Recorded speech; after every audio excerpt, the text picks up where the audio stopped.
Ang pagtawag sa pinakamapanganib na mga special forces sa Southeast Asia ay maaaring maging subjective, depende sa iba't ibang pamantayan, tulad ng pagsasanay, tagumpay sa operations, epekto sa kasaysayan, at mga specific misyon. Gayunpaman, maraming mga unit ng special forces sa buong Southeast Asia ang kilala na sa kanilang mga kakayahan at mga nakamit. Kaya ating alamin ang mga kilalang special forces ng Southeast Asia. Kaya kung bago ka pa lang napadpad sa channel na ito, at kung gusto mo ng mga kwentong katulad nito, ay mag-subscribe ka na, at huwag kalimotang i-like at pindutin ang notification bell para lagi kang updated sa mga kwentong kagaya nito. Narito ang ilan sa mga pinaka-kinikilalang special forces sa Southeast Asia. Number 1. Philippine Navy SEALs, Special Operations Group. Kilala sa kanilang mga amphibious na kakayahan at mga operasyong kontra-terorismo, partikular na laban sa mga grupo tulad ng teroristang Abu Sayyaf. Kasama rin sila sa mga napakadelikado at peligrosong mga misyon, at kinikilala sila dahil sa kanilang mga galing sa pakikipaglaban at pagsasanay. Number 2. Indonesian Kopassus, Commando Pasukan Khusus.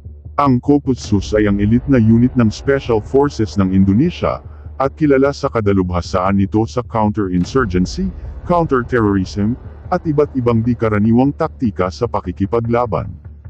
Mayroon silang reputasyon sa pagiging epektibo sa mga high-stress situation operations at nasangkot na sila sa maraming operasyon laban sa mga grupong separatista at mga organisasyong terorista. Number 3. Royal Thai Army, Special Forces, Rangers. Ang mga unit na ito ay nagsasagawa ng iba't ibang mga misyon kabilang ang counter-terrorism, reconnaissance, at direct action operations.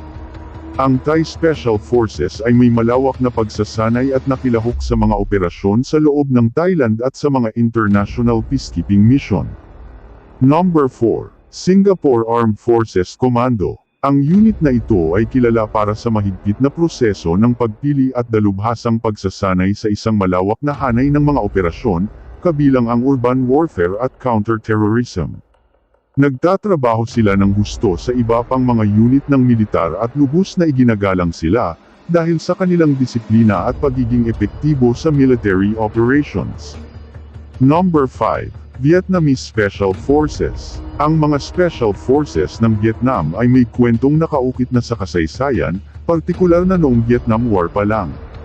Ngayon, ang Special Forces na ng Vietnam ay kasama na sila sa iba't ibang mga advanced military operations, kabilang ang counter-operations at unconventional warfare. Number 6. 10th Parachute Brigade of Malaysian Army o 10 Brig Para. Ang elite unit na ito ng Malaysia ay kilala sila sa mga airborne operations at counter-terrorism. Sila ay kasama sa iba't ibang mga military security operations, lalo na sa konteksto ng internal security operations at sa mga banta ng terorismo sa rehiyon. Ang bawat isa sa mga special forces na ito ay may mga lakas at lugar ng kadalubhasaan, na ginagawang mahirap ang mga ito sa iba't ibang mga konteksto. Ang mga factors, tulad ng kanilang mga kasaysayan, mga partikular na kakayahan, at tagumpay sa laban sa iba't ibang banta ay nakakatulong sa kanilang reputasyon sa loob ng kani-kanilang mga bansa at rehiyon. Ano ang masasabi mo sa mga special forces ng Southeast Asia?